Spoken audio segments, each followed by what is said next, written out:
dilakukan orang-orang gila, putra sadara, putra pandira. Ini yang dimaksud Yesus. Yesus begitu dihinakan di dalam kitabnya orang Yahudi. Jadi kalau kita berbicara mengenai Yesus di dalam tuan rumah, yaitu Bani Israel, Yesus itu tidak punya ruang.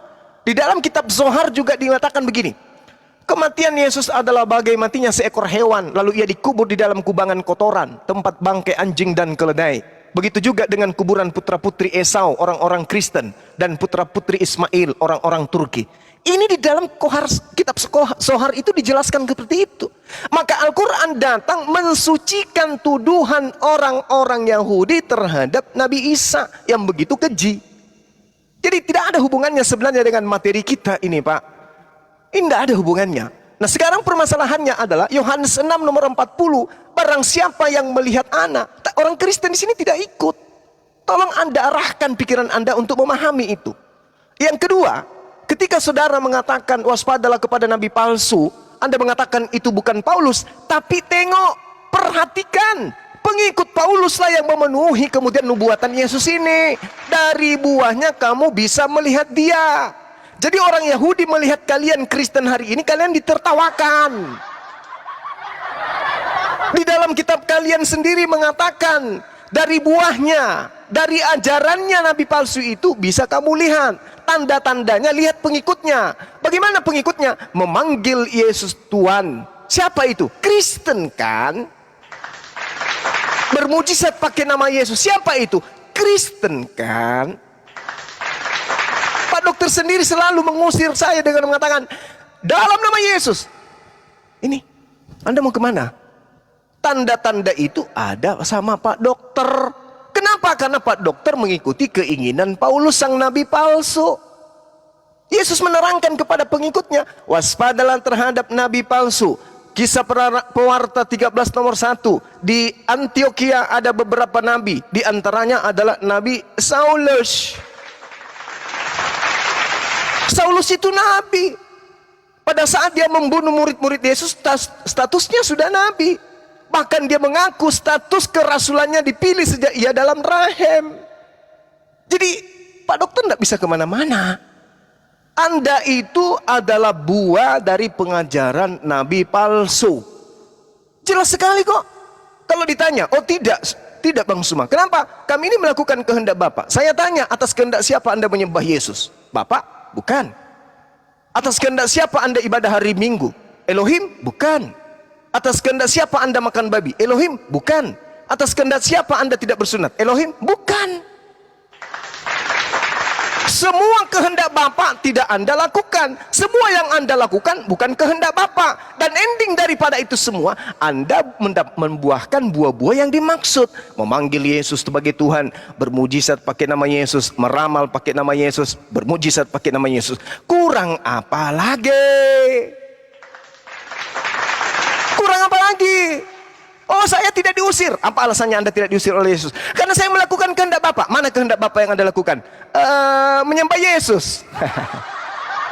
Hanyalah daripada aku, kalian semua adalah pembuat kejahatan. Jangan berpura-pura, Pak dokter. Jangan berpura-pura nggak paham. Anda itu paham. Anda seorang dokter. Hanya karena iblis menumpangi Anda sebagai perpanjangan tangannya. Wa ikhwanuhum yamuddunahum fil gayyi tsumma la yuqsirun. Iblis tidak akan pernah berhenti untuk kemudian menyesatkan melalui saudaranya Kristen. Wa kana al-kafiru ala rabbih zahira. Dan adalah orang Kristen penolong setan di dalam mendurhakai pencipta langit dan bumi. Itu Al-Quran yang mengatakan itu. Buktinya apa? Melalui orang Kristen, iblis mengajarkan manusia menyembah kepada selain daripada Tuhan, yaitu menyembah kepada seenggok bayi bernama Yesus. Iblis tepuk tangan ketika hadir Kristen di atas muka bumi ini. Mereka dengan menangis, merapatkan tangan di dada, menutup mata. Bapakku yang di surga, dimuliakan namamu dalam nama anakmu Yesus Kristus. Itu iblis sedang tertawa. Kita berhasil, kata iblis, membuat miliaran manusia menyembah selain daripada Elohim, yaitu menyembah anak bayi bernama Yesus. Anda sebenarnya paham. Yang dimaksud dalam Matius 7:15 ini adalah Paulus yang mengajarkan buah-buah penyembahan terhadap Yesus dan membuahkan hasil yang diusir. Masa nggak merasa? Yang memanggil Yesus Tuhan, bernubuat pakai nama Yesus, mengusir setan pakai nama Yesus, bermujizat pakai nama Yesus. Itu agama apa? Agama Kristen. Berarti yang diusir oleh Yesus adalah orang Kristen. Karena mereka orang Kristen ini bukan pengikut Yesus, bukan murid Yesus. Yohanes 6:40, sebab inilah kehendak Bapakku, Tuhanku, yaitu supaya setiap orang yang melihat anak, melihat. Artinya cakupan dakwah Yesus dalam Yohanes 6 ini hanya untuk yang melihat. Karena yang melihat Yesus itu ada dua. Melihat Yesus dan percaya kepada Yesus, melihat Yesus dan menolak Yesus. Yang melihat Yesus dan menolak Yesus inilah yang kemudian mendirikan agama.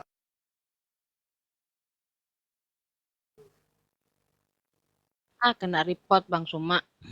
Waduh, main report Oten di bawah. Oten main repot. Nunggu Ya, Bang begitulah. Juma Asem. lagi. Ya Pak Ustadz Era, silakan dilanjut dulu Oh. cakap-cakapnya Pak Ustadz. Ya, silakan ditanggapi dulu Pak Dokter Adi. Mas Eka, Baik, Kak baik. Pui, Jadi negur dulu deh. Mas Eka Jadi, Sura, siapa ini? saya tanggapi Talmud itu bukan wahyu, bukan kitab suci. Coba baca KBBI, Talmud itu adalah hasil diskusi rabi-rabi Yahudi tentang sejarah, adat istiadat, kebiasaan, hukum-hukum Yahudi, ada istiadat Yahudi, itu Talmud. Jadi Talmud itu bukan kitab suci. Beda dengan Al-Quran. Al-Quran kan wahyu. Bibel ada kan wahyu. Sementara Talmud, coba nanti kita belajar bersama bahwa Talmud itu di KBBI adalah hasil-hasil diskusi rabi-rabi Yahudi tentang adat istiadat Yahudi, kebiasaan, dan hukum-hukum Yahudi. Itu Talmud ya. Lalu tentang siapa yang menyuruh menyembah Yesus di gereja, menyembah Bapa ya. Di Yohanes 4 ayat 22 sampai 24, kamu menyembah apa yang tidak kamu kenal, kami menyembah apa yang kami kenal, sebab keselamatan datang dari bangsa Yahudi. Tetapi saatnya akan datang dan sudah tiba sekarang bahwa penyembah-penyembah benar akan menyembah Bapa dalam roh dan kebenaran, sebab Bapa menghendaki penyembah-penyembah demikian. Allah itu roh, dan barang siapa menyembah Dia harus menyembahnya dalam roh dan kebenaran. Jadi memang ada banyak orang berkumpul di gereja itu tidak salah. Di Ibrani 10 ayat 25 memang dikatakan di situ jangan meninggalkan ibadah. Saya bacakan Ibrani 10 ayat 25. Janganlah kita menjauhkan diri dari pertemuan-pertemuan ibadah kita seperti dibiasakan oleh beberapa orang, tetapi marilah kita saling menasehati dan semakin giat melakukannya menjelang hari Tuhan yang berdekat. Jadi ibadah-ibadah itu terserah, tidak ada dibatasi oleh ruang dan waktu. Jadi itu sebenarnya ibadah dan kebaktian itu ada kata yang berbeda. Ibadah itu dalam roh dan kebenaran, sementara kebaktian ada kebaktian minggu, ada hari tertentu, ada jam tertentu, ada tempat tertentu. Tapi karena Pak Juma belum masuk, saya nggak bisa. Udah masuk ya? Sudah masuk. Udah. Oke. Lanjut. Pak Juma, saya luruskan tadi bahwa Talmud itu bukan kitab suci. Talmud adalah kitab berisi hasil diskusi para rabi-rabi Yahudi tentang kebiasaan, adat istiadat Yahudi, dan tentang hukum-hukum Yahudi. Bukan wahyu, ya itu Talmud ya. Jadi ayat-ayat yang Bapak tadi saya ulang lagi di Yohanes 4 ayat 24 bahwa Allah itu roh, barang siapa menyembah Bapa harus dalam roh dan kebenaran. Jadi yang ada fenomena yang dilihat itu kebaktian. Kebaktian itu ada harinya, ada jadwal, ada waktu dan tempat. Itu kebaktian. Selaras dengan Ibrani 10 ayat 25. Janganlah lupa pertemuan-pertemuan kebaktian itu. Lalu ibadah itu tidak harus di gedung gereja. Saat ini 2-3 orang berkumpul di mana saja, kapan saja itu ibadah. Jadi di Yohanes 4 ayat 34 Yesus mengatakan, makananku ialah melakukan kehendak Bapa dan menyelesaikan pekerjaannya. Jadi pemahaman Yesus makan itu melakukan kehendak Bapa, melakukan firman dan menyelesaikan pekerjaannya. Lalu di Wahyu 10 ayat 10, makanlah kitab itu. Saya bacakan. Wahyu 10 ayat 10, lalu aku mengambil kitab itu dari tangan malaikat itu dan memakannya. Di dalam mulutku, ia terasa manis seperti madu, tetapi sesudah aku memakannya, perutku menjadi pahit rasanya. Ayat 11, maka ia berkata kepadaku, engkau harus bernubuat lagi kepada banyak bangsa dan kaum dan bahasa dan raja. Artinya, setelah memakan kitab itu, setelah mengerti kitab itu, maka disuruhlah bernubuat lagi. Bernubuat di sini menyampaikan apa yang dimakan tadi, apa yang dimengerti tadi. Kalau sudah mengerti, maka harus melakukan. Kalau sudah dilakukan, maka ajarlah mereka melakukan. Selaras dengan Matius 28 ayat 20, ajarlah mereka melakukan apa yang aku perintahkan kepadamu, dan ketahuilah, aku senantiasa menyertai kamu sampai akhir zaman. Jadi kalau seseorang diperintahkan memakan kitab itu, artinya mengerti firman dan melakukannya. Setelah itu diperintahkan untuk mengajar, melakukan, bukan berdebat. Ya, jadi ada beberapa istilah-istilah yang hanya dipahami oleh orang yang telah dibukakan rahasianya. Tadi saya sudah bilang bahwa yang mengerti kitab suci hanyalah murid-murid atau orang-orang yang telah dibukakan pikirannya. Di Yohanes 20 ayat 6, murid-murid waktu itu belum mengerti kitab suci. Yohanes 20 ayat 9. Tetapi di Lukas 24 ayat 45, setelah Yesus membukakan pikirannya, baru mereka mengerti kitab suci. Jadi itu Pak Juma. Jadi kalau ada orang di gereja berjingkar-jingkar apa semua, itu tidak semua seperti itu. Sama seperti tidak semua orang mengusir setan dari nama Yesus. Tidak semua orang kasih perpuluhan. Ada yang memberi perpuluhan, ada yang enggak. Ada yang di gedung gereja, ada enggak. Ada yang di lapangan. Ya, karena tidak memiliki ruang ibadah di lapangan-lapangan. Ada juga di rumah-rumah. Tidak masalah. Itu bebas, Pak. Demikian Pak, yang terpenting Talmud tadi itu bukan wahyu ya, itu hanya hasil diskusi rabi-rabi Yahudi, bukan wahyu dari Tuhan. Silakan Pak Juma. Oke, baik. Kalau para rabi mentafsirkan kitab Tanak, Anda katakan bukan wahyu, oke, kita sepakat. Itu adalah tafsir. Sama seperti di dalam Islam itu adalah fikhi. Fikhi ini diasaskan dari firman Tuhan. Tafsiran mereka itu berdasar asas dari firman Tuhan. Makanya ada yang disebut misnah. Misnah ini nanti dalam Talmud itu terpecah menjadi 6. Ada yang disebut Zeraim, ada Mod, ada Nashim, ada Nezikin, ada Kodasim, ada Taharah. Ini pelajaran fikih. Tetapi yang menjadi tuan rumah saat itu bukan Roma, tetapi Yahudi. Maka mereka punya hak mentafsirkan kitab mereka. Kalau kitab Talmud Anda katakan bukan firman Tuhan, yang mana di dalamnya adalah tafsiran-tafsiran, kajian-kajian ilmu para rabi-rabi, para imam-imam yang mereka memiliki kedudukan mutlak, punya legalitas ijazah dalam menerangkan isi firman Tuhan, Anda katakan bukan firman Tuhan. Bagaimana dengan tulisan Lukas? Bagaimana dengan tulisan Markus? Bagaimana dengan surat-surat Aulus? Mereka bukan rabi, tapi Anda mengatakan itu firman Tuhan. Sedangkan olahan data secara ilmiah tentang firman Tuhan kitab Tanak melahirkan sebuah tatanan hukum Yahudi berupa etika, yang mana komponennya adalah Mishnah yang merupakan kumpulan hukum lisan Yudaism. Lalu kemudian yang kedua adalah Gemara. Anda mengatakan itu bukan pewahyuan, oke, it's okay, no problem. Saya setuju. Tapi bagaimana dengan kitab Lukas?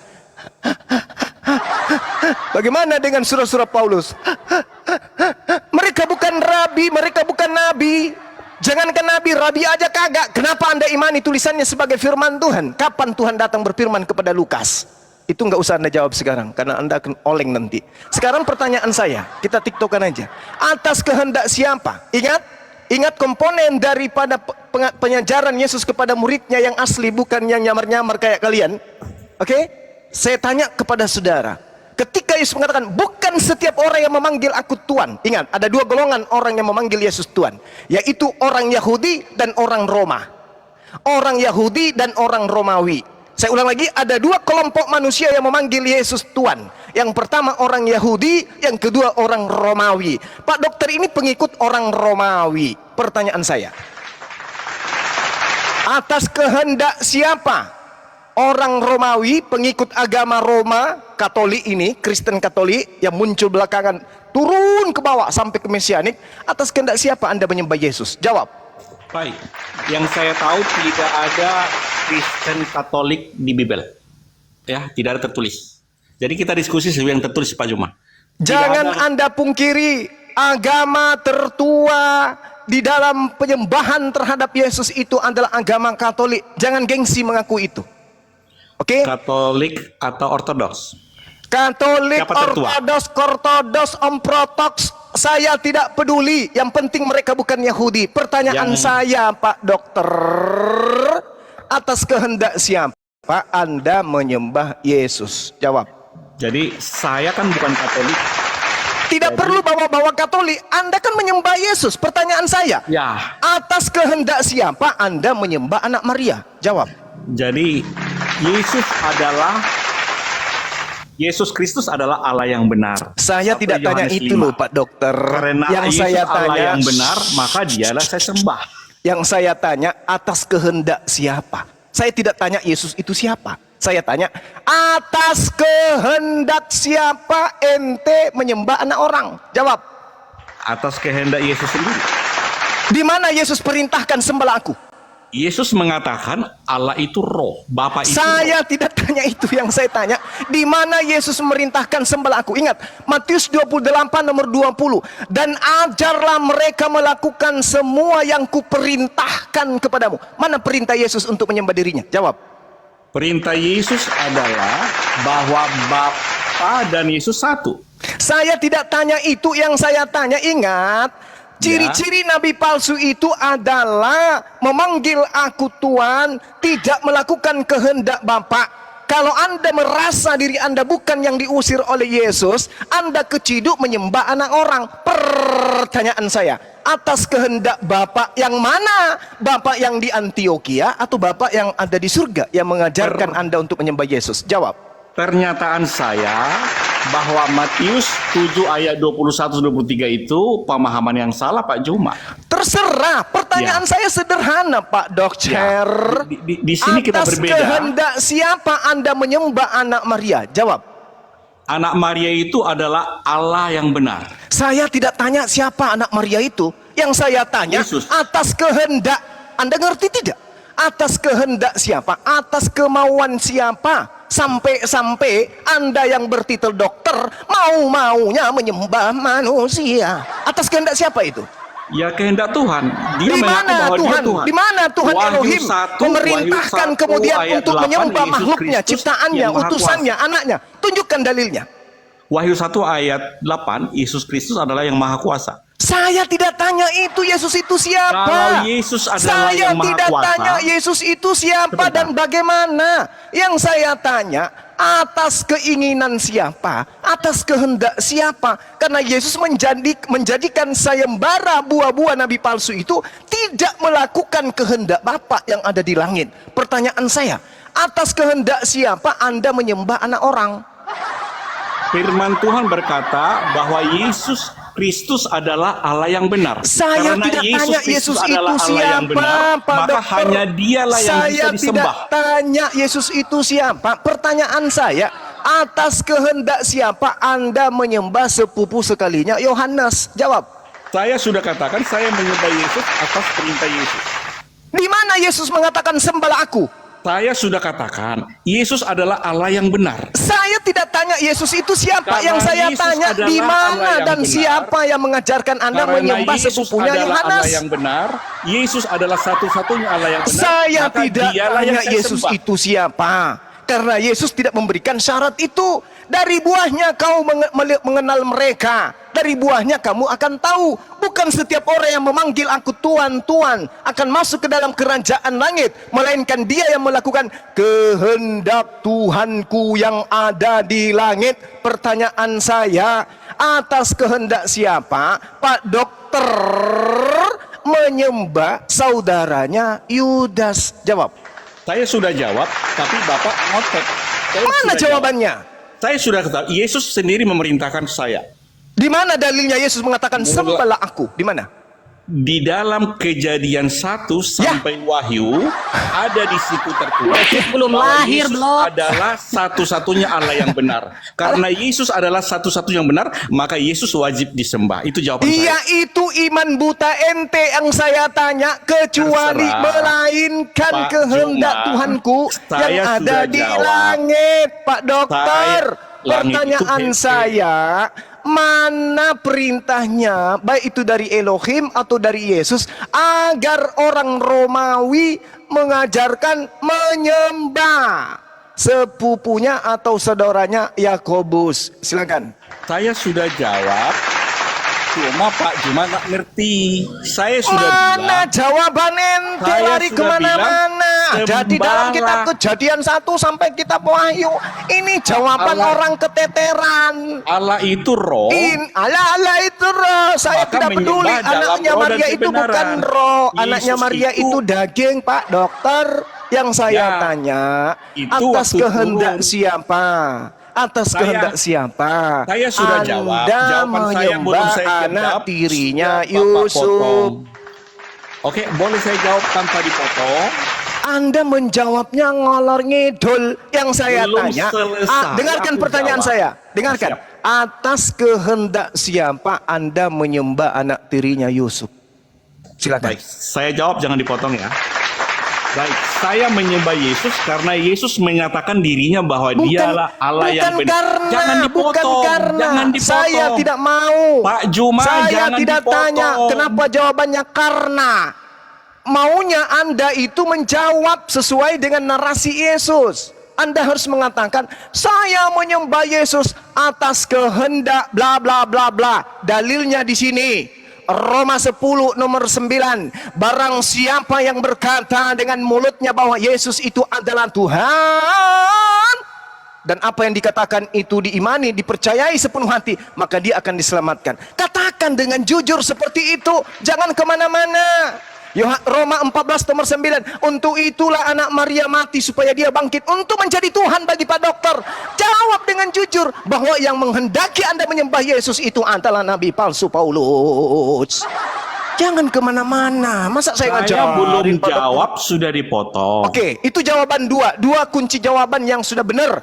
Yang mengajarkan Anda menyembah Yesus itu berdasarkan Roma 10, berdasarkan Roma 14 adalah Tante Paulus.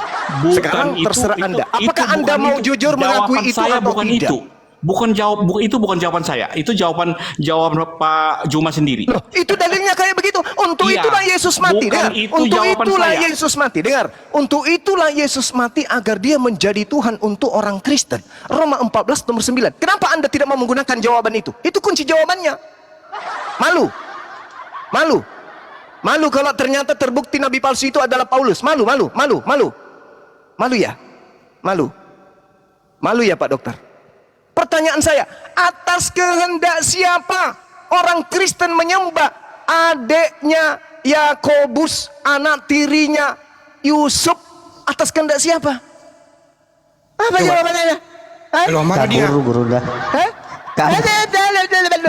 Waduh, gua belum dapat bagian. Tantang Fokus petenteng ke sana tantang. kemari. Inilah yang Al-Quran katakan, wa ikhwanuhum yamuddunahum fil ghayyi thumma la yuqsirun, kata Allah. Ini dalam Al-Quran. Ayo umat Islam, kuatkan akidah kita. Di dalam Al-Quran dikatakan adalah orang-orang kafir pembantu-pembantu setan, saudara-saudara setan di dalam menyesatkan manusia, dan mereka tidak akan henti-hentinya menyesatkan manusia. Ini yang sedang mereka praktekkan sekarang. Hati-hati, kuatkan akidah kita. Di ayat lain Allah Subhanahu wa taala menerangkan, wa kanal kafiru ala rabbih zahira, dan adalah orang-orang kafir penolong-penolong setan di dalam menyesatkan manusia. Jadi kalau bertemu dengan mereka, tanamkan dalam benak saudara-saudara, wah ini penolong setan ini. Ini penolong setan. Begitu bertemu dengan mereka di jalan, oh penolong setan ini. Tapi tetap aja, tetap beradaptasi dengan mereka, karena biar bagaimanapun mereka saudara-saudara kita. Cuman mereka ini adalah perpanjangan tangan iblis untuk menyesatkan umat manusia. Tengok seorang dokter yang setiap malam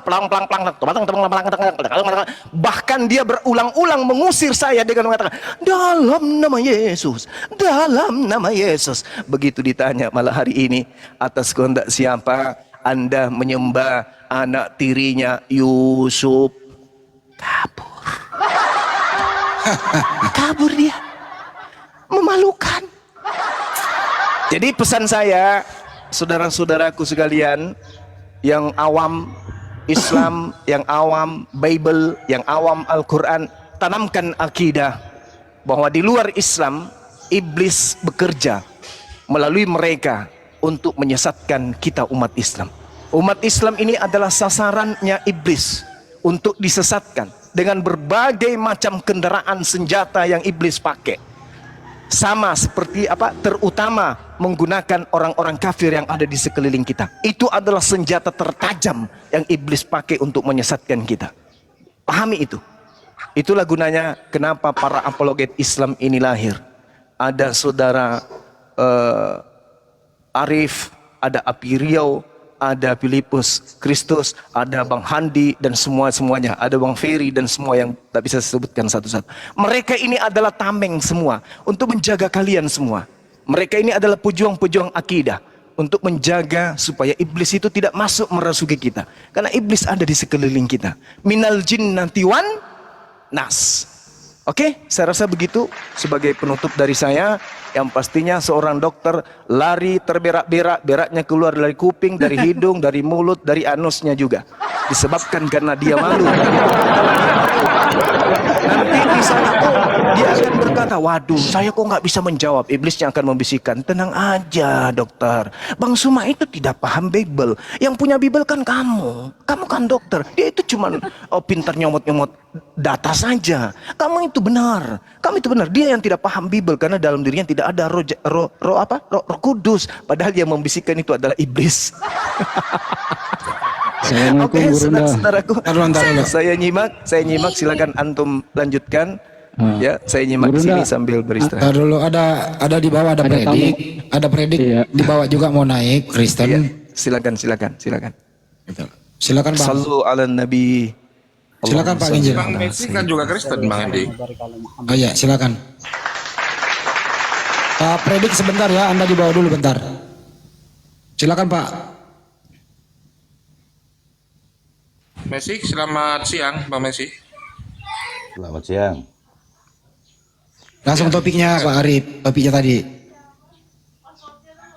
Iya, dilanjut Mbak Messi tentang Jadi ya oke, kalau gitu ini topiknya Bang Messi. Topiknya adalah tadi pertanyaannya Bang Juma, sebagaimana dokter dulu berargumentasi nekat menuhankan anak Maria, anak tirinya Pak Yusuf, kan begitu. Dokter ini nekat banget. Ditanya balik oleh Bang Juma, atas kehendak siapa Kristen ini atau dokter tadi itu atau Anda sendiri menuhankan anak Maria, anak tirinya Pak Yusuf, atas kehendak siapa? Gitu topiknya, silakan. Kasih.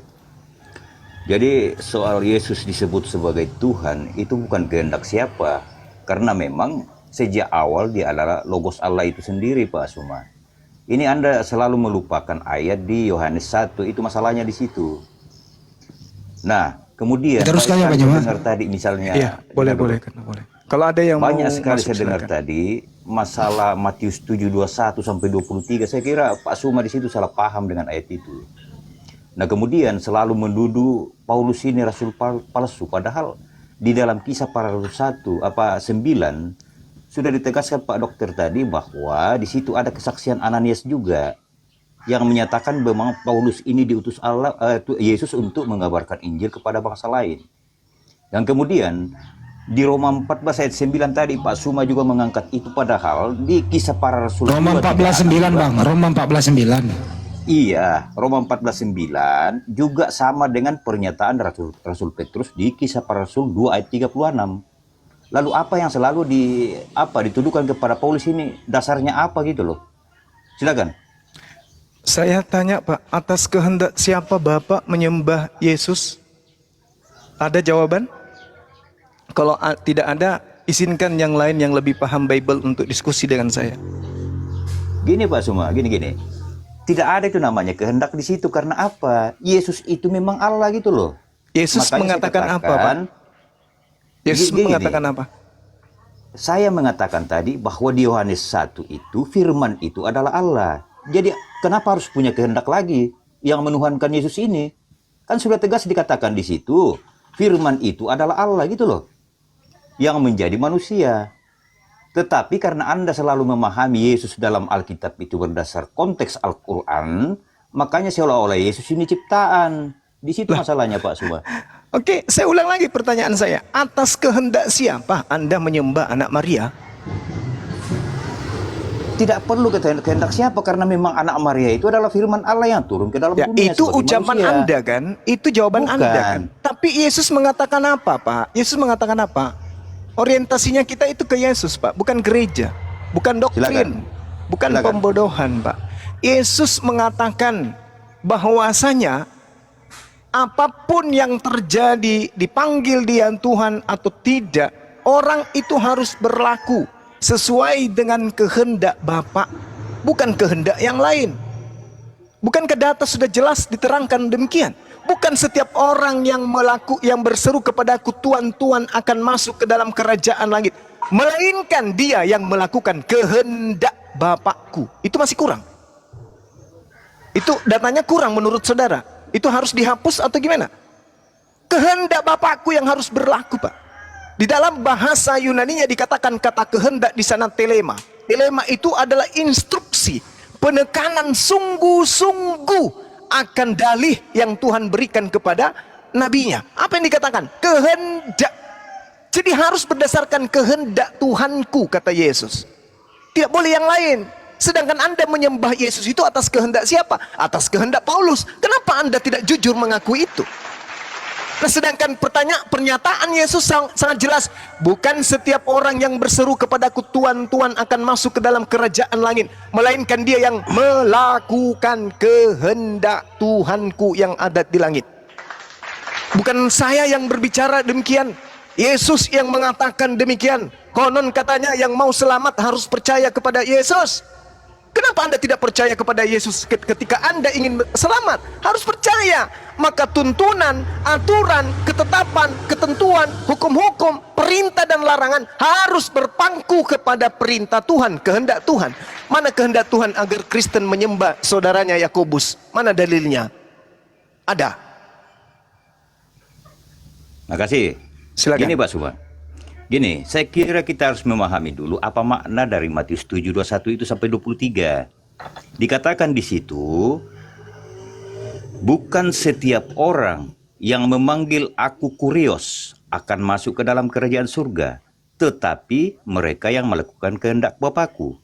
Jadi di sini ditekankan di situ bukan kepada umat lain, tetapi umat Kristen sendiri yang mengakui Yesus sebagai Tuhan. Di mana orang Kristen itu ada yang selalu mengaku Kristen, tetapi tidak melakukan kehendak Bapa yang dibawa oleh Yesus gitu loh. Jadi ini bukan merujuk kepada kalian, bukan.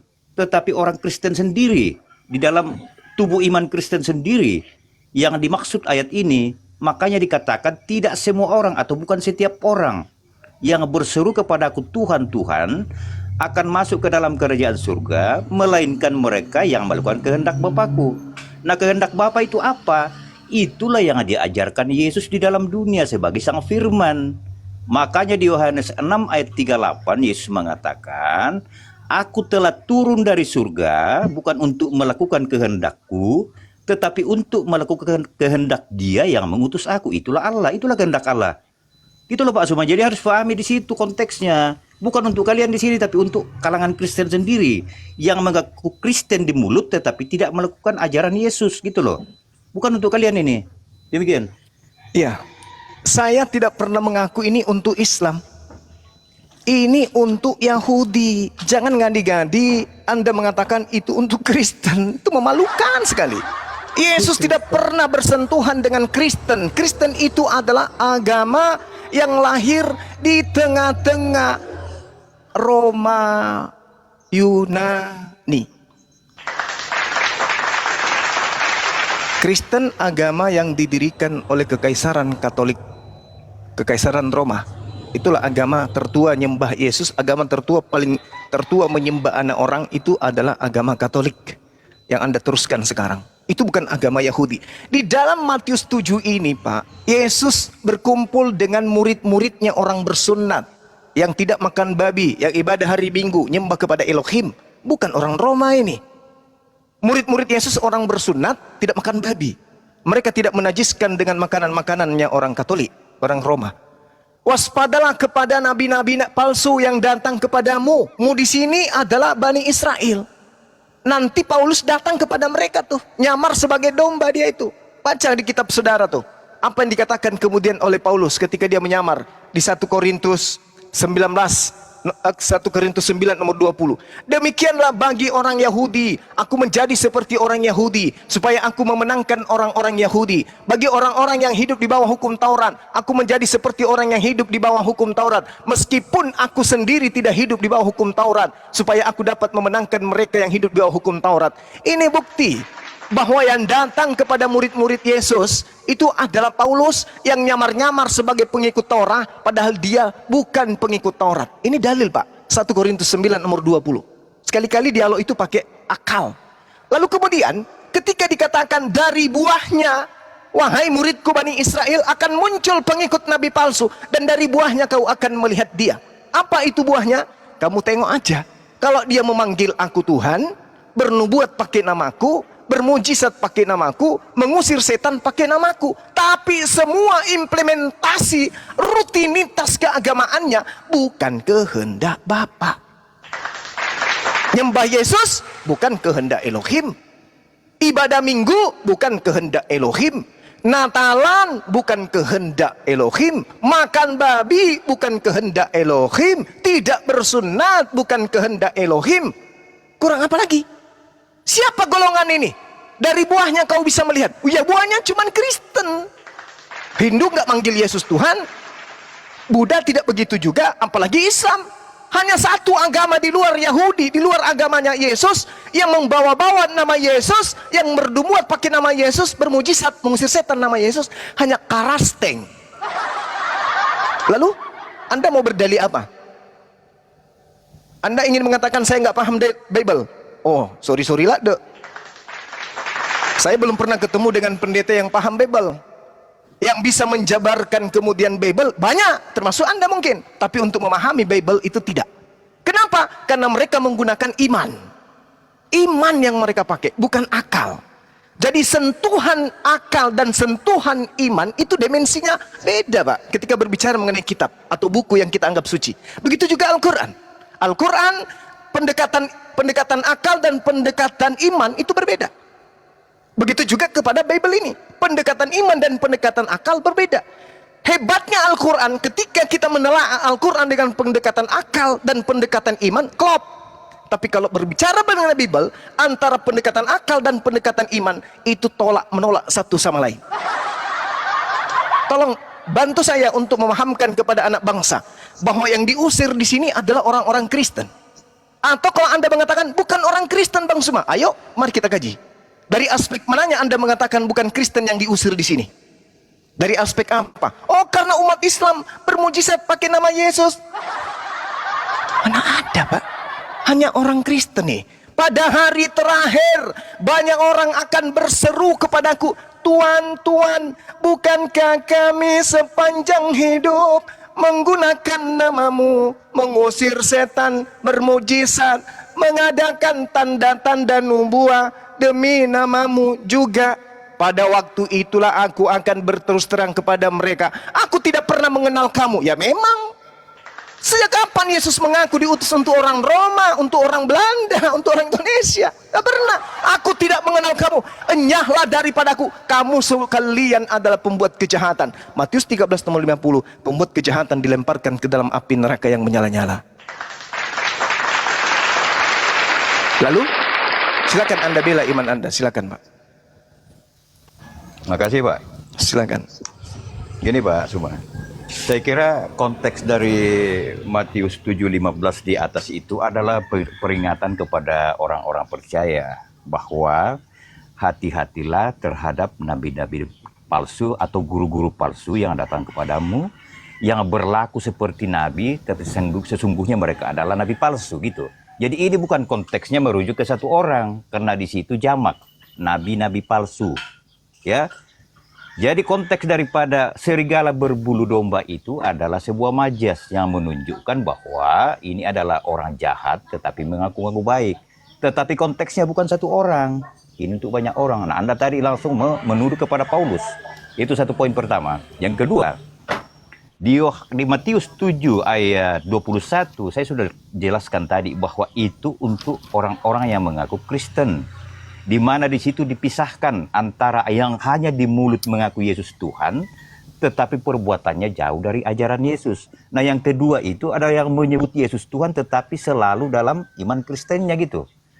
Yang ayat 22 itu adalah ilustrasi dari pembelaan orang-orang yang akan diusir kelak, yaitu yang hanya menyebut Yesus di mulut sebagai Tuhan, tetapi perilakunya itu jauh dari ajaran Yesus. Makanya dikatakan pada hari terakhir banyak orang yang akan datang kepadaku. Bukankah kami berbuat itu pembelaan di akhir zaman Bang?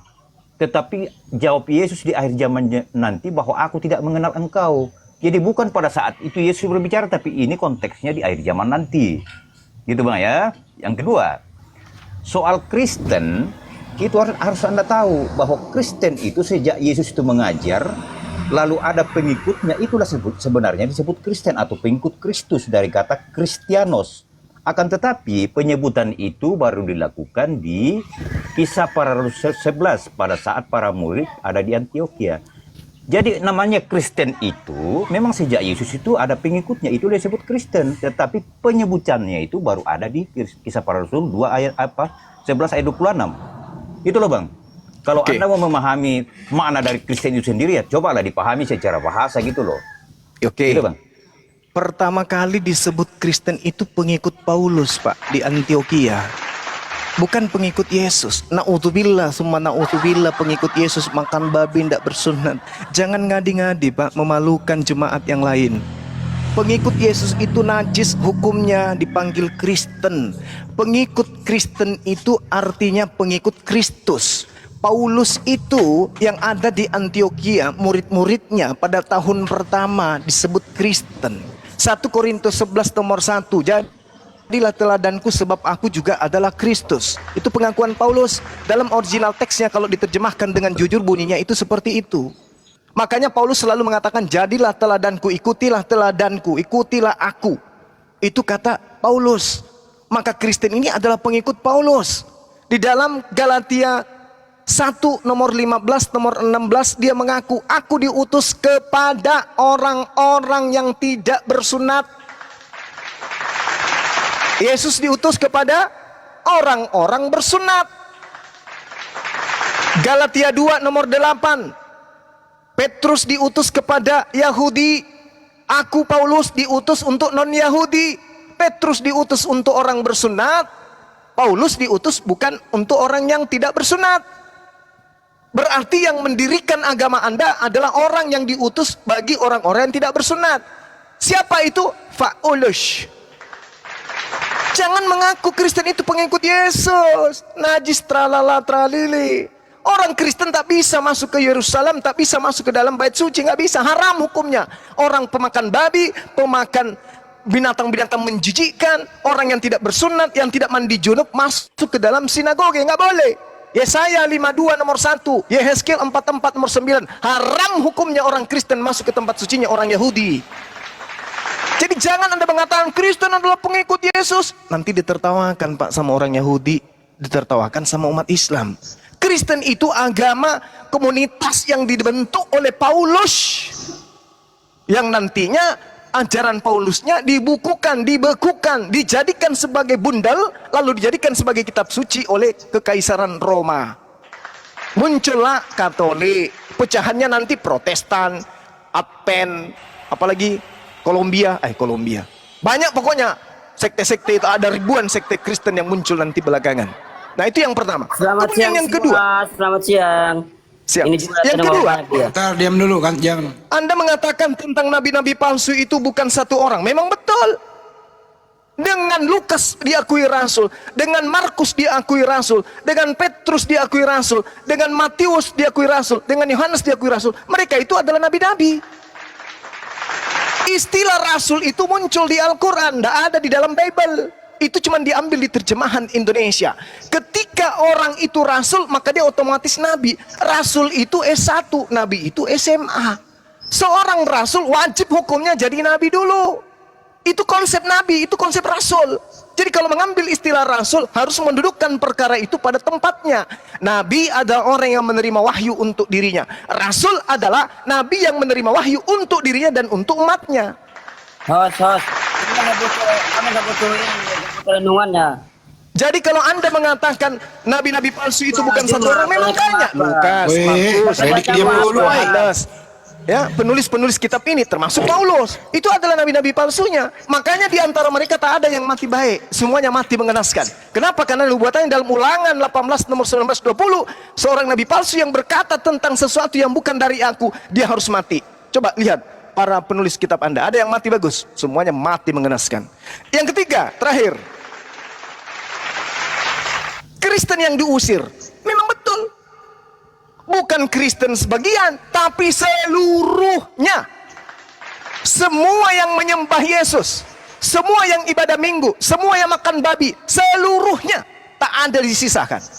Bayangkan, jangankan jemaat-jemaat biasa, seorang pendeta yang sudah mampu mengusir setan, bahkan seorang pendeta yang mampu bermujizat diusir, apalagi jemaat-jemaat biasa. Semuanya. Kenapa? Coba Anda lihat dengan teliti Matius 7 itu. Apa yang dikatakan oleh Yesus? Demikianlah setiap pohon yang baik menghasilkan buah yang baik, sedang pohon yang tidak baik menghasilkan buah yang tidak baik. Tidak mungkin pohon yang baik itu menghasilkan buah yang tidak baik, ataupun pohon yang tidak baik itu menghasilkan buah yang baik. Dan setiap pohon yang tidak menghasilkan buah yang baik pasti ditebang, pasti dibuang ke dalam api. Ingat, pohon yang dimaksud di sini adalah ajaran. Buah yang dimaksud di sini adalah pengikutnya. Siapa yang mengikuti ajaran itu? Jadi kalau ajarannya ada yang tidak berkesesuaian dengan kehendak Bapa, maka ajarannya yang harus dihapuskan dan dimasukkan ke dalam api neraka. Berarti ini bukan satu orang, dua orang, tiga orang, semuanya. Kenapa? Karena Kristennya dan buah-buahnya, pohon itu adalah Kristen, buah itu adalah umatnya. Maka pohon dan umatnya, agama dan umatnya harus disingkirkan ke dalam api neraka. Bukan sebagian-sebagian, bukan, seluruhnya. Agama Kristen dan pengikutnya semuanya akan dibuang ke dalam api neraka. Ini dalil, Pak. Ini dalil. Jadi jangan Anda mengatakan, oh ini sebagian ada orang yang menyebut Yesus Kristen, Yesus Tuhan, tapi mereka tidak melakukan kehendak Yesus. Mana ada kehendak Yesus menyembah dirinya? Mana ada kehendak Yesus makan babi? Mana ada kehendak Yesus ibadah minggu? Mana ada kehendak Yesus jangan bersunat? Tak ada. Tak ada, Pak. Semua yang Anda lakukan sebagai orang Kristen, semuanya adalah kehendak Paulus. Coba Anda renungkan itu. Saya nyembah Yesus ini kehendak siapa ya? Kehendak Yesus mana dalilnya? Tak ada, Pak. Kalau dalil dari Paulus ada. Roma 14:9, Roma 10:9, dan banyak lagi dalil-dalilnya yang mengarahkan orang Kristen harus menyembah anak orang. Demikian. Oke, makasih Bang. Tadi Anda sudah mengatakan bahwa Kristen itu artinya pengikut Kristus. Itu sudah tepat, Bang. Tidak ada yang salah. Dan Kristus di situ adalah Yesus. Tetapi Anda selalu menarasikan seolah-olah Kristen itu pengikut Paulus. Anda sudah mengatakan tadi, Kristen artinya pengikut Kristus. Itu segi bahasa memang sudah tepat. Dan Kristus adalah Yesus sendiri gitu loh. Nah, masalah tentang Petrus diutus kepada bangsa-bangsa bersunas dan Paulus diutus kepada bangsa-bangsa lain, itu kan jelas dalam Kisah Para Rasul 9. Dikatakan di situ ketika Ananias disuruh menyembuhkan mata Paulus yang buta, Ananias sempat protes bahwa orang ini adalah orang jahat yang selalu memusuhi Kristen. Tetapi Yesus berkata kepadanya, "Pergilah, sebab orang ini adalah alat pilihanku bagiku untuk memberitakan namaku kepada bangsa-bangsa lain." Jadi bukan cuma bangsa Israel, tetapi semua bangsa di dunia. Itulah yang dikatakan Yesus di dalam Matius 24 ayat 14, bahwa Injil kerajaan ini akan diberitakan kepada seluruh dunia, baru tiba kesudahannya. Begitu Bang, jadi jangan mematok bahwa Yesus itu hanya di Israel ajarannya, bukan, tetapi untuk seluruh bangsa. Nah yang kemudian, masalah Matius 7 tadi, saya kira coba Anda memahami ayat 21 itu, karena di situ kuncinya Bang. Apa makna ayat 21 itu? Kalau Anda gagal paham di situ, maka ayat 22, 23 pasti gagal paham. Karena di situ memang dipisahkan antara orang yang cuma di mulut berkata Yesus Tuhan, dan orang yang di mulut mengaku Yesus Tuhan tetapi melakukan kehendak Bapa. Itulah yang tidak diusir nanti di surga. Gitu Bang. Saya tidak terlalu lama ini, cuma menanggapi aja sedikit. Oke, Ya, silakan. baik. Yohanes 12:48, barang siapa menolak aku dan tidak menerima perkataanku, ia sudah ada hakimnya, yaitu firman yang telah kukatakan. Itulah yang akan menjadi hakimnya pada akhir zaman. Yesus datang mengatakan informasi ini kepada murid-muridnya. Barang siapa menolak aku dan tidak menerima perkataanku, ia sudah ada hakimnya, yaitu firman yang pernah kukatakan. Firman itulah yang akan menjadi hakimnya pada akhir zaman. Saya menuntut perkataan Yesus sembahlah aku, itu ada? Tak ada. Jadi ketika Anda dihakimi nanti seperti Matius 7, Anda diusir. Karena Yesus tidak pernah melontarkan perkataan sembahlah aku. Ingat, pola penghakiman yang akan Yesus lakukan terhadap terdakwa itu tertulis dalam Yohanes 12:48. Barang siapa menolak aku dan tidak menerima perkataanku, ia sudah ada hakimnya, yaitu firman yang pernah kukatakan, yang telah kukatakan. Itulah yang akan menjadi hakimnya pada akhir zaman. Mana firman yang telah Yesus katakan? Sembahlah aku. Jadikanlah aku sebagai sembahan selain daripada Bapa yang ada di surga. Mana? Ada? Tak ada. Maka kalian akan diusir. Masakan seorang Islam lebih mengetahui Bible daripada kalian? Kemudian Anda mencoba menerasikan apa yang tertuang dalam Matius 24 nomor 14. Saudaraku, di situ dalilnya menjelaskan, beritakan, dalam bahasa Yunani kuriso. Beritakan itu ceritakan, beritahukan, kabarkan, informasikan tentang kerajaan, tentang Injil kerajaan ini. Beritakan ke seluruh dunia. Kalian menjadi saksi bagi semua bangsa. Sesudah itu barulah tiba kesudahannya. Injil yang mana yang Yesus beritakan? Injil kerajaan Elohim. Maka umat Islam mengajarkan apa? Isa alaihi salam adalah nabi dan rasul untuk Bani Israel. Itu yang harus diberitakan. Bukan Yesus adalah inkarnasi Tuhan yang harus diberitakan ke dunia, bukan. Yang harus diberitakan kepada seluruh dunia adalah Yesus, nabi, rasul, utusan Tuhan yang spesial untuk Bani Israel saja. Itu yang harus diberitakan ke dunia. Kami umat Islam melakukan itu. Wa iskala Isa bin Maryam, ya Bani Israel, inni Rasulullahi ilaikum musaddiqan lima baina yadayhi minat Torah wa mubasyiran bi rasul yati min ba'di ismuhu Ahmad falamma ja'akum min bayyinati qalu hadza sihrun mubin. Ini yang harus diberitakan, bahwa Yesus adalah nabi rasul untuk Bani Israel. Beritakan pada seluruh dunia. Muncul pemberitaan yang dari seberang mengatakan Yesus adalah Tuhan kita yang datang menjelma inkarnasi menjadi orang, mati di atas tiang salib untuk keselamatan menebus dosa. Apa-apaan, ilmu dari mana itu? Yang harus diberitakan Injil kerajaan ini akan diberitakan di seluruh dunia menjadi kesaksian bagi semua bangsa. Sesudah itu barulah tiba kesudahannya. Apa kesaksian seluruh bangsa?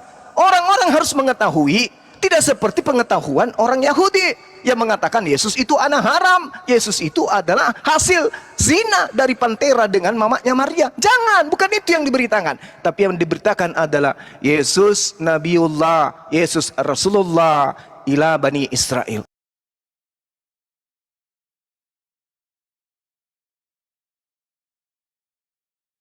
Nomor 6, Yesus berpesan kepada ke-12 muridnya bahwa jangan ke bangsa lain, melainkan datanglah kepada bangsa dari umat Israel. Kalau umat Israelnya ada di Timika, maka Anda harus ke Timika. Kalau Bani Israelnya ada di Jepang, maka kalian harus ke Jepang. Kalau Bani Israelnya ada di ujung bumi, kalian murid-muridku harus sampai ke sana. Beritakan kepada mereka bahwa aku datang diutus oleh Tuhan. Makanya dalam Yohanes 17 nomor 3, hidup kekal itu adalah mereka Bani Israel mengenal Engkau satu-satunya Tuhan dan mengenal Yesus sebagai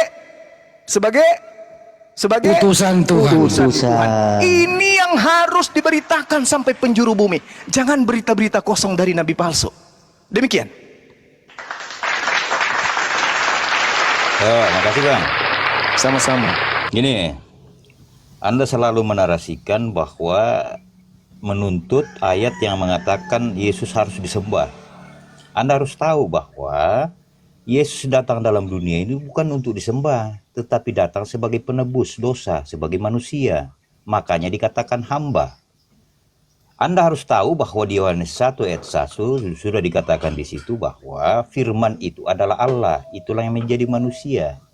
Nah, ketika menjadi manusia, Yesus mengatakan di Markus 10 ayat 45 bahwa aku datang bukan untuk dilayani tetapi untuk melayani dan memberikan nyawaku menjadi tebusan bagi banyak orang. Jadi disinilah pemberitaan Kristus tentang kematiannya sebagai tebusan, yaitu kematiannya di kayu salib. Nah, inilah yang tidak dipahami Islam di situ. Karena memang di dalam Al-Quran dikatakan diserupakan. Nah, ini sudah beda konteks di situ. Nah, masalah Yesus disebut utusan, ya memang utusan karena dia logos Allah yang diutus ke dalam dunia dalam wujud manusia. Tetapi logos Allah itu adalah hakikatnya Allah sendiri. Sama seperti Bang Suma dengan pikiran Bang Suma, yaitu hakikatnya satu bukan dua. Gitu Bang. Yang berikutnya, saya tidak panjang-panjang menanggapi, sedikit lagi. Masalah Roma 14 ayat 9 tadi dikatakan bahwa Paulus di situ mengatakan Yesus adalah Tuhan. Saya kira di Kisah Para Rasul 2 ayat 36, Rasul Petrus dan semua rasul juga mengatakan bahwa jadi seluruh kaum Israel harus tahu dengan pasti bahwa Allah telah membuat Yesus yang kamu salibkan itu menjadi Tuhan dan Kristus. Tidak ada bedanya dengan Roma 14 ayat 9 itu, sama saja. Gitu Bang. Oke, baik. Al-Quranul Karim mengatakan, Bismillahirrahmanirrahim, Iyadu'una min dunihi illa inatha, wa iyadu'una illa syaitanan marida. Yang mereka sembah selain Allah itu hanyalah berhala, dan mereka tidak lain hanyalah menyembah setan yang durhaka. Itu kata Quran. Mari kita buktikan kebenaran Al-Quran ini, bahwa yang kalian sembah itu setan. Yohanes, dengarkan pelan-pelan, Yohanes 6 nomor 70. Yesus berkata,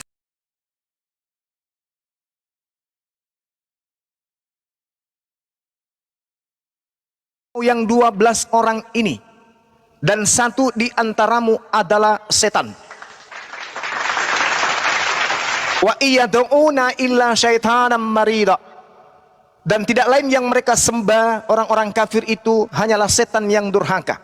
Yesus mengatakan, dan satu di antaramu adalah setan. Yang disalib ini adalah setan. Mari kita buktikan. Di dalam Galatia 3 nomor 13, di situ dikatakan, sebab ada tertulis, terkutuklah orang yang mati di atas tiang salib. Di mana Paulus mengambil kutipan tertulis ini? Di dalam Ulangan 21 nomor 22 nomor 23. Apa katanya? Apabila seseorang yang melakukan dosa yang sepadan dengan hukuman mati, lalu kau gantung dia pada satu tiang, Jangan kau biarkan mayatnya semalam-malaman di atas tiang. Sebab seorang yang dikutuk oleh Elohim, jangan mayatnya menyentuh tanah yang diwariskan Elohim kepada nenek moyangmu sebagai milik pusakamu. Berarti yang disalib, yang digantung ini adalah orang yang melakukan dosa yang sepadan dengan hukuman mati, yang dikutuk oleh Elohim. Kenapa saya katakan yang disalib ini adalah setan? Karena Yesus yang mengatakan itu. Satu di antaramu adalah setan. Dan Tuhan mengatakan yang digantung itu adalah orang yang terkutuk. Dan Tuhan mengatakan orang yang digantung itu adalah orang yang melakukan dosa yang sepadan dengan hukuman mati. Mari kita analisa ilmiah. Kita bedah di meja akademisi. Pelan-pelan kita. Yang mati digantung itu orang terkutuk. Yang mati digantung itu orang yang dikutuk, dan yang mengutuknya bukan manusia. Yang mengutuknya itu adalah Elohim. Karena melakukan dosa sendiri, dosa pribadi, bukan dosa orang yang ditanggung. Apa dosanya? Dosa yang sepadan dengan hukuman mati. Di mana tertulis? Dalam Ulangan 27 nomor 25. Terkutuklah orang yang makan uang suap untuk menyerahkan orang yang benar untuk dibunuh. Sekarang pertanyaannya, siapa yang menerima suap antara Yudas yang adalah iblis, Yesus, antara Yudas yang adalah iblis atau Yesus? Siapa yang makan suap? Siapa yang terkutuk? Ulangan 27 nomor 25. Terkutuklah orang yang makan suap untuk menyerahkan orang benar untuk dibunuh. Sekarang pertanyaannya, siapa yang menerima suap antara Yesus dan Yudas? Bisa Anda jawab? Ya. Bisa? Makasih. Ya, siapa yang terkutuk, Bang? Siapa yang menerima suap Baik. antara Yesus dan Baik. Yudas? Silakan. Baik. Jadi gini, Bang. Jadi saya melihat bahwa Bang Suma ini mulai mengarahkan bahwa Yesus itu tidak disalib. Saya mendengar seperti itu tadi. Nah, saya katakan tadi bahwa sebelum penyaliban itu terjadi, Yesus telah memberitakan kematiannya itu 3 kali di dalam Injil. Nah, pemberitaan pertama. Pertanyaannya bukan itu, Bang. Nah, saya jelaskan dulu. Akan berlanjut di situ nanti kok sampai ke Galatia 3:13 nanti. Tenang aja, Bang Andi. Gini, di dalam Markus 10:45 Yesus sudah mengatakan bahwa aku datang bukan untuk dilayani tetapi untuk melayani dan memberikan nyawaku menjadi tebusan bagi banyak orang. Itu sudah pemberitaan pertama bahwa dirinya akan mati.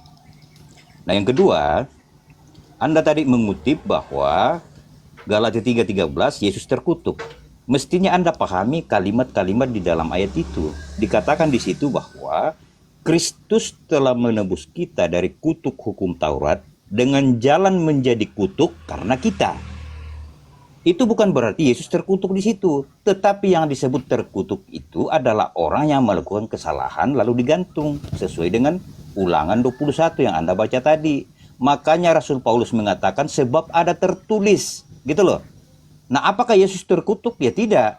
Makanya dikatakan Kristus telah menebus kita dari kutuk hukum Taurat dengan jalan menjadi kutuk karena kita. Jalan menjadi kutuk itu artinya karena kita lah, makanya dia digantung gitu loh. Tetapi dia bukan orang terkutuk karena dia tidak melakukan konsep hukum Taurat itu. Siapa yang menerima suap itulah yang akan gitu loh, dihukum. Tetapi itu bukan merujuk kepada Yesus, tetapi merujuk kepada si Yudas ini yang telah dipilih 12, tetapi satu yang menjadi iblis, yaitu si pengkhianat ini. Tetapi bukan itu yang digantung. Gitu loh, Bang. Silakan. Oke, saya tanggapi ya. Anda mengatakan Yesus digantung karena dosa kita. Itu ilmu dari mana Anda dapatkan? Ada orang yang digantung karena dosa orang lain. Itu ajaran cuplis. Tak ada itu dalam konsep para nabi, konsep Tuhan tak ada. Ulangan, Keluaran 23 nomor 7 nomor 8, sebab aku Tuhan tidak akan pernah membenarkan orang yang bersalah. Keluaran 23 nomor 7, jangan kau percaya akan dusta. Orang yang benar tidak boleh kau bunuh. Orang yang tidak bersalah jangan kau bunuh. Sebab aku Tuhan tidak akan membenarkan orang yang bersalah. Bagaimana mungkin punya konsep agama orang bersalah diselamatkan dan orang benar yang menjadi tumbal. Itu ajaran apa? Ajaran dewa Molok menyerahkan anak manusia untuk tumbal, untuk mendamaikan antara penyembah-penyembah Molok dengan dewa Molok. Itu satu. Kemudian ketika Anda berbicara, Yesus 3 kali mengatakan tidak. Saya katakan tidak. Yesus hanya mengatakan itu untuk angkatan jahat. Angkatan jahat dalam Matius 16 dikatakan, angkatan jahat ini minta satu tanda dan tidak akan diberikan tanda kepada angkatan jahat, angkatan tidak setia, selain tanda Yunus, sebab 3 hari 3 malam Yunus dalam perut ikan, demikian juga anak manusia 3 hari 3 malam dalam perut bumi. Ini kebangkitan pada hari ketiga adalah tanda untuk angkatan jahat. Sementara murid-muridnya yang bukan angkatan jahat tidak pernah diajarkan itu. Apa buktinya? Kita lihat dalam Lukas 24, nomor 9 sampai nomor 9 sampai nomor 12. Apa yang terjadi di sana?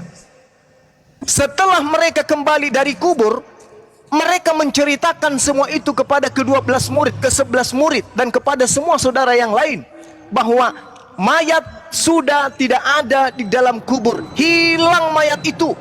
Perempuan-perempuan itu kemudian adalah Maria Magdalena, Yohana, Maria ibu Yakobus, dan perempuan lainnya juga bersama-sama dengan mereka memberitakan kepada murid-murid Yesus. Tetapi murid-murid Yesus mengatakan perkataan-perkataan itu seakan-akan hanya perkataan omong kosong, dan mereka tidak percaya kepada perempuan-perempuan tersebut.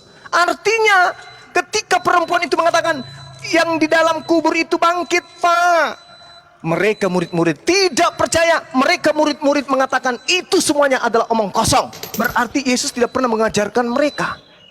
Nah, di data 12-nya dikatakan, sungguh pun demikian, Petrus bangun, lalu cepat-cepat pergi di kubur itu. Ketika ia menjenguk ke dalam kubur, ia melihat hanya kain kafan, lalu ia pergi. Dan Petrus dalam hati bertanya, apalah yang sekiranya terjadi ini?